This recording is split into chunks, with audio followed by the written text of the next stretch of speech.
Alright, so today we mostly went through learning how to identify the rhythmic notation that is for rests or silence, which happens really very often in music, and it's also worth learning and memorizing. So this is, just to put this up so you can look at it, these are 4 very useful note values to learn, just like the rest values to learn, and they correspond to their note value as well. So I'm going to write a second rhythm tree, which will also include what those rests look like. So if we have a whole note here, its corresponding rest looks like this. So it is a rectangular block that hangs off of the middle line on a line of music. So if we go down after that, we have a half note, right? That's the next largest note value we've talked about. A half note, the rest symbol is a little difficult to differentiate from the whole note, and this is, I wish there was a better option for this, but unfortunately that is what a half note rest looks like. And then going down, breaking this down one more time, the next smallest note value that we've looked at is a quarter note. The quarter note rest looks kind of like a cursive Z, sort of a crazy looking symbol. And then the next one, as our 8th note, the little tail, it looks sort of like a 7, a fancy 7. So these are the corresponding rest values. This is our rest notation, and that's what they look like. So, and then the rest of class today, we actually practiced and tried to play along or clap along and figure out rhythm with a metronome. So using a time signature of 4/4, which is so incredibly common, it is sometimes called common time. Sometimes music doesn't even bother to write in the 4/4, it is just assumed if nothing is written. So we invented some lines of music. So I'm going to make a 4 measure example of a piece of music, right? Containing all of these different combinations of things, or at least some of them. So let's have a half note, and then 2 a quarter note, and then 8th notes. And then let's make a half note rest. This is 2 beats of silence, and then this will be followed by quarter and quarter. And then let's do a quarter note rest with, let's see, 2 8th notes, and then half note. And then we could do an 8th note rest, followed by an 8th note pitch, and then we could do a quarter note, and then let's see, one more half note rest. So although all these measures look very different, they occupy the same amount of time, which is pretty cool. So we practiced actually using a metronome and how that is useful and how to use them. So a metronome, as you can see on the screen, this app has one built in, which is great, and you can adjust. Most of them look quite similar, or you can figure it out, but there's usually a dial, and this dial is showing you in the top right corner of the gray box, increasing the amount of beats per minute, right? So it can go very, very high, really, really high, and then it sort of maxes out at a certain point, and it will go back to being extremely slow. So if you went to about 60 beats per minute, right, this is clicking as fast as 1 beat per second, right? At 30, right, you'd be getting 1 click per 2 seconds. On the opposite end, if you went to 120, right, you'd get 2 clicks per second. So it works out really nice like that.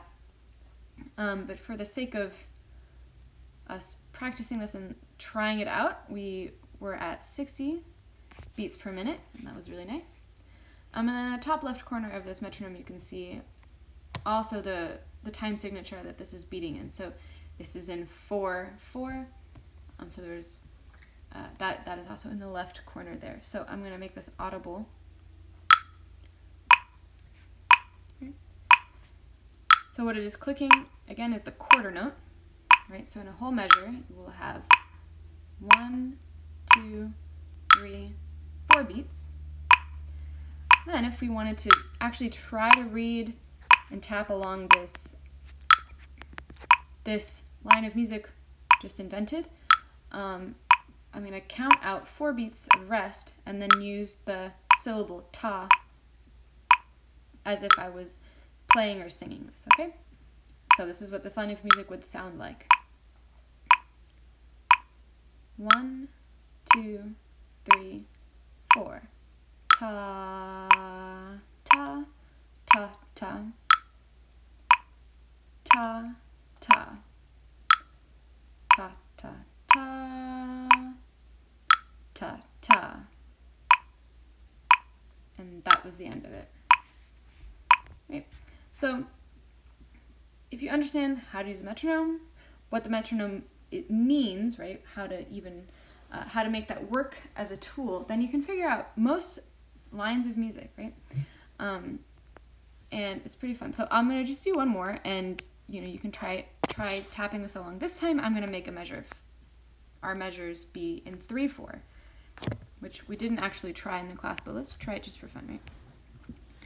So we'll just do 3 measures of this, but just for the sake of looking at something slightly different and also equally common. So let's do 3 quarter notes, and then we can do half note by 2 eighth notes, and then let's do quarter, eighth, eighth, rest.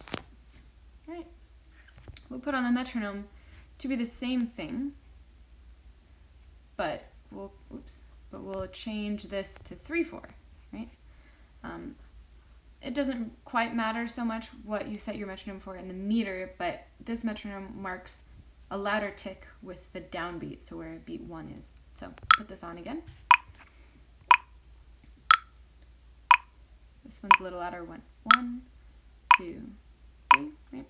So I'm going to count to 3, and then I'm going to also use ta and count through this measure. You can see if you want to try it along with me. So we have 1, 2, 3. Ta, ta, ta, ta, ta, ta, ta, ta, ta. Okay. That last beat of silence is the tricky part. But that's how to use a metronome, right? That is also what our rests look like to their corresponding note value, which is very important.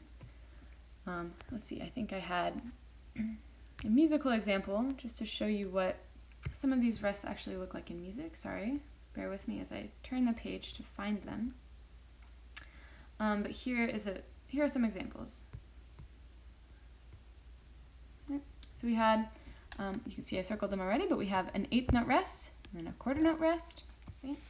You see them everywhere in music, right? I'm just circling a few for examples.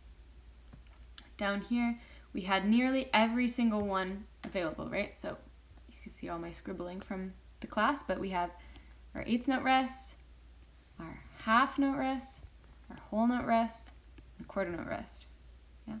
So that is what we went through in today's class, and hopefully that all makes sense. But our rhythm tree still is very important, and the corresponding rests are also really, really important to memorize. Now, I'll leave this with my final trick to differentiate between our whole note and our half note rest. So I came up with this trick when I was a kid, and it still serves me well. So to be able to tell a difference, I saw, okay, this is a half note. Hat sounds like half, so I imagined that underneath this was a little guy wearing a hat. And then I imagined, okay, this is a whole note, rest, okay, whole. This is like H-O-L-E, whole, right? What if that guy was walking along our musical line and then he fell in? So that's my trick for memorizing those two, and it served me really well. But that brings you up to date in what we've worked on so far, and understanding how to use a metronome, identifying our rhythmic values of rest, and how to actually put that all together and try it out, figuring out rhythm in music.